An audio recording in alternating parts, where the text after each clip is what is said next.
самом деле, что такое чудо? Это немножко необычный или ускоренный, неожидаемый способ ответа Бога на наши молитвы и на нашу любовь. Но эти ответы и любовь, мы с вами тут сидим благодаря этому. Да, иногда мы воспринимаем молитву как тяжесть, а молитва на самом деле – это ответ на Божью любовь. Когда вас кто-то любит, мы должны как-то отвечать на это, реагировать. Это делает нас людьми, и по отношению к Богу это должно быть не как вычетка, а именно как этот ответ. Когда так много позади всего, в особенности горя, поддержки чьей-нибудь не жди, сядь в поезд, высадись у моря. Оно обширнее, оно и глубже, это превосходство, не слишком радостное, но уж если чувствовать сиротство, то лучше в тех местах, чей вид волнует, нежели язвит. Отец Петр, расскажите, пожалуйста, как вы стали священником? В двух словах, я вырос в приходе в Монреале. Вы там родились? Да, я там родился.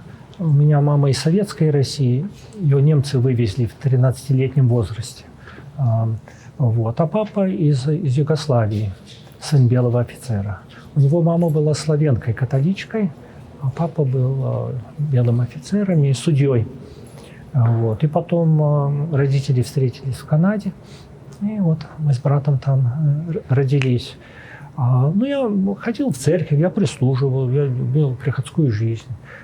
Я всегда себя ощущал русским в первую очередь. Мы там до 5 лет... говорить вы начали на русском или на... Мы до 5 лет не знали английского. Да. Тогда же не было ни интернета, и так особенно. Когда поступили в школу, пришлось выучить английский язык. И потом, когда я не был очень таким усердным учеником, так сказать. Если честно, мне было скучно в школе. Так что я не очень прилагал большие усилия, к сожалению. Я об этом жалею сейчас. И приблизительно в 16-летнем возрасте меня повезли. Священник у нас в приходе организовал небольшую группу молодежи, и мы поехали в монастырь в Джорданвиль. Я в это место просто влюбился. Я увидел такую радость в монастыре, которой нет в миру. И такой открытости, доброжелательства.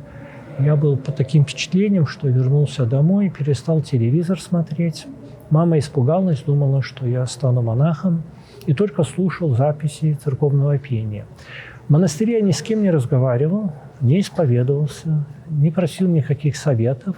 Но в трапезной один монах, который вообще ни с кем не разговаривает, повар, отец Прокопий, меня спросил: как тебя зовут? Я сказал: Петр. Он говорит: приезжай к нам летом. И это мне запало, я приехал летом на 1,5 месяца, провел в монастыре и решил, что как-то хотел бы свою жизнь связать, судьбу с этой обителью. А при обители была семинария, и я проучился год в университете в Канаде, и потом просто заявил, что мне уже 18 лет, и я решил поступить в семинарию. А расскажите о храме, в котором вы служите. Храм «Приход» был основан в 1927 году. А храм, в котором мы находимся, ему больше 50 лет. Он был построен выходцами из Дальнего Востока. То есть существовал Приход, но когда был большой наплыв иммигрантов из Китая, они решили, что хотели бы построить храм именно в русском стиле, не покупать протестантские храмы и переделывать. И построили нынешний собор в честь Божьей Матери, иконы всех скорбящих радостей. И у нас 2 предела. Один в честь Николая Чудотворцев. В Харбине был Николаевский собор деревянный, который был коммунистами взорван. А другой предел у нас первый алтарь в честь Иоанна Кронштадтского. Зарубежная церковь прославила Иоанна Кронштадтского, по-моему, в 1963 году или 1964. Этот приход был в свое время самым большим приходом за границей и была самая компактная русская колония. В Нью-Йорке было, в Большом Нью-Йорке было больше русских, но здесь все жили близко. Ну, наверное, 80-90% прихожан жили в пределах 15 минут ходьбы или езды от храма. Будущий архиепископ Иоанн родился в конце XIX века в Харьковской области. Его юность пришлась на тяжелые годы Первой мировой войны, крушения империи и раскола Русской Православной Церкви. Он учился и служил в Югославии, был назначен епископом шанхайским, затем жил на Филиппинах. Стал архиепископом западноевропейским и большую часть времени проводил в окрестностях Парижа. Осенью 1962 года святитель Иоанн прибыл на свою последнюю кафедру в Сан-Франциско и вскоре стал правящим архиепископом западноамериканским и сан-франциским. Надо отметить, что на протяжении всей своей многолетней службы он ратовал за строительство новых церквей. Так что логичным плодом его деятельности стало завершение строительства в 1964 году самого большого храма Русской Православной Церкви за рубежом в Америке, Кафедрального собора Пресвятой Богородицы всех скорбящих радости. 5 золотых куполов, увенчанных крестами, отныне величественно парят над Сан-Франциским заливом. Вот. Ну, что еще сказать, если в 2 словах сказать об этом храме. Сейчас, конечно, русских гораздо меньше. А кто? Кто прихожане? Ну, просто скажу, что потомки этих людей, которые построили храм, подчас многие из них ассимилировались, то есть вступили в брак с американцами или просто не остались такими постоянными прихожанами. Многие уехали. Впоследствии город стал очень дорогим. Вот. Это, наверное, один из самых дорогих городов в Америке. Покупка дома – это просто очень большие деньги стоит сейчас. Вот. И поэтому кто-то умер, кто-то разъехался, чьи-то дети уехали. Вот. Так что приход не очень большой. А в 90-х годах начался поток людей из России. Вот. И они начали пополнять ряды старых прихожан. Вот. В настоящее время, если большая часть переезжают люди, обычно по работе, если из России переезжают, главным образом работают в компьютерной области. Здесь недалеко Кремниевая долина. Но говорить о том, что они стремятся в церковь, я бы не сказал. Есть единицы, но когда люди хорошо живут, комфортно, Бог особенно не нужен. Вот. Когда умирает родственники, тогда приходят покрестить ребенка. Вот. Иногда у нас службы по-английски, и наши русские не жалуются, в принципе, когда по-славянски американцы не жалуются, и стараются все. То есть службы проходят и на русском, и на английском? Обычно по-славянскому, но бывает раз в месяц литургия на английском, но тоже по будням. У нас еще единственный приходской храм, насколько мне известно, где совершается литургия каждый день, вечернее богослужение. Это почти неслыханная вещь в Америке. В 1776 году испанцы обосновались на побережье полуострова, построив форт у залива Золотые ворота и основав миссию, названную в честь святого Франциска. С 1848 года, благодаря калифорнийской золотой лихорадке, город начал бурно расти. Но в 1906 году в результате землетрясения с магнитудой около 8 баллов по шкале Рихтера и последующих пожаров город был практически разрушен. Погибло более 3000 человек. Тогда американскому фотографу Джорджу Лоуренсу удалось при помощи системы из нескольких воздушных змеев поднять в воздух специально разработанную им фотокамеру весом 22 килограмма и сделать, вероятно, самую известную в мире панорамную аэрофотографию разрушенного землетрясением города. Расскажите, как вы пережили пандемию? Не буду скрывать, что очень тяжело. Я лично, мне было, наверное, самое большое испытание моей жизни. Были другие испытания, но не такие продолжительные, не такие масштабные. Всегда можно было куда-то убежать, поехать в Иерусалим, в Россию. Вот. А тут как бы весь мир был охвачен этой пандемией. И вначале было невероятно тяжело. Наш храм был закрыт для богомольцев. И служить в храме пустом оказалось очень трудно. И вообще подход зарубежной церкви не ригористический, а пастырский. И когда твой ребенок боится, это может быть нелогично для взрослых. Но он боится. Да? И дело родителей не говорить, ты дурной, или ты трус. Обнять ребенка. Вот. Если ребенок даже болен смертельной болезнью, какой родитель будет говорить, ты скоро умрешь? Конец, конец, конец. И это твердить постоянно. Да, любой родитель обнимет и скажет ребенку, все будет хорошо, мы вместе. И вот мне кажется, вот этот пастырский подход он был ключевым во время пандемии, а не черно-белые какие-то правила. Вот. И даст Бог, знаете, наше поколение не проходило Второй мировой войны, революции. Вот и для нас это испытание. И мы видим, что те люди, которые прошли войны и такие масштабные события, что они стали людьми, что они больше ценили жизнь друг друга. Вот. И многие стали сильными христианами благодаря этим испытаниям. И даст Бог, конечно, не сразу, но через какое-то время мы поймем, что это время Господь попустил, оно для нас было совершенно необходимо. И еще посмотрим, время покажет. У дьявола свой план, да, и я лично, знаете, когда люди с самого начала, по-английски называется doom and gloom, значит, конец всему. Вот. Когда они так настроены, это вообще не по-христиански.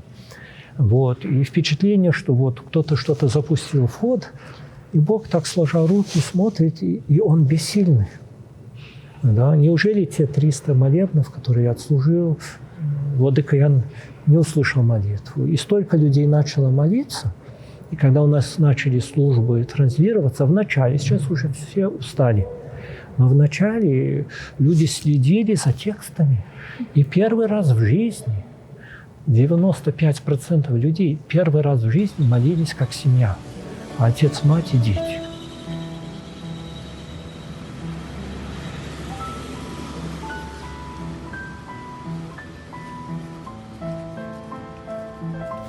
Конечно, не секрет, что сейчас отношения США и России переживают кризис.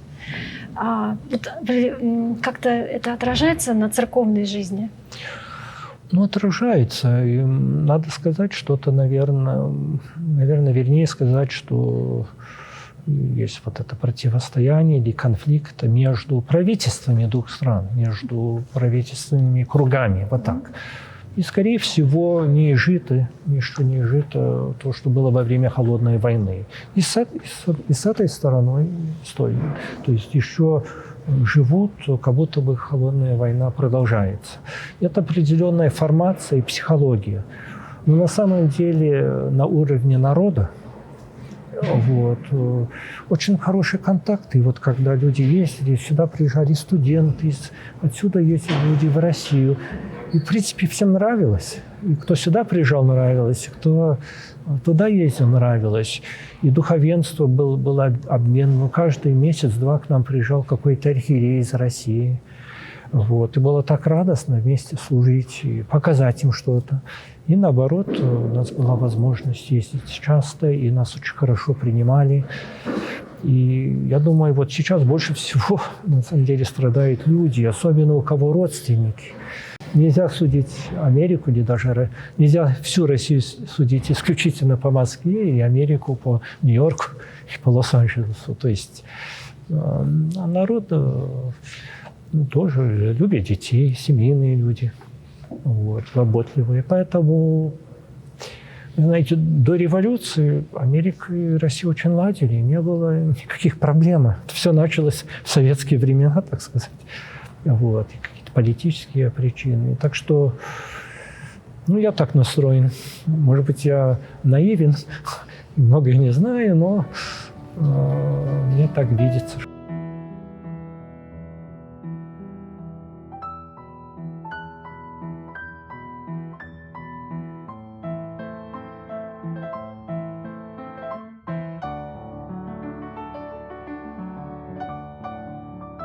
А в чем для вас заключается служение людям?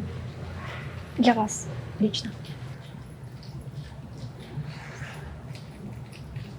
Ну, знаете, я не очень хороший пример или образец, но, ну, по идее, как бы, кого Господь поставит перед тобой или кто к тебе обращается, ну, наша задача как-то откликаться.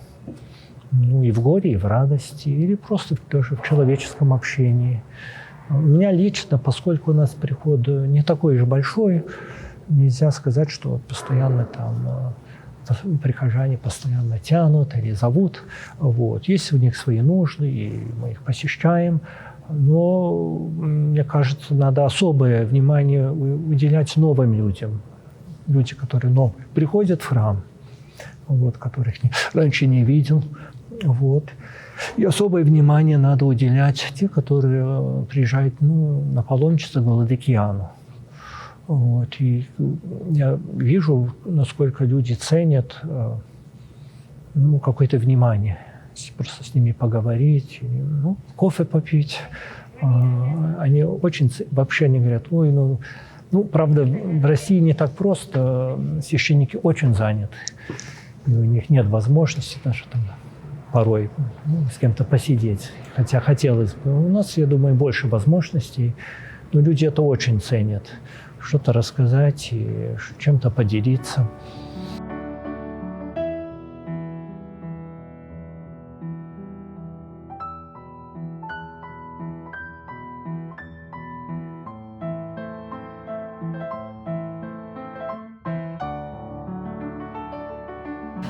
Скажите, есть какая-нибудь цитата святых отцов, которая является для вас путеводной?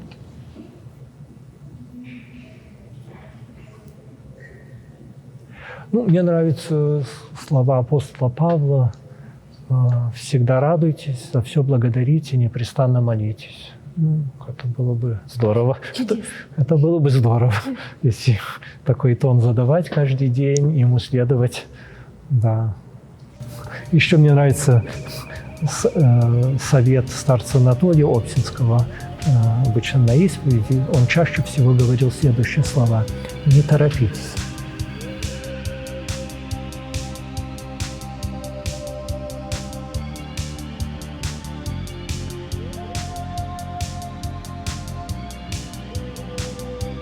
Дорогие друзья, подписывайтесь на наш канал, ставьте лайки и нажимайте колокольчик, чтобы не пропустить следующий выпуск.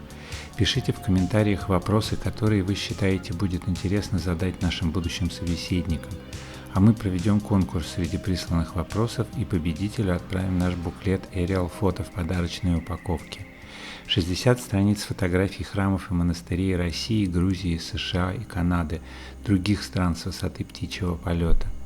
Подписывайтесь на наш Инстаграм, там много красивых фотографий. Ссылка внизу под видео. Спасибо.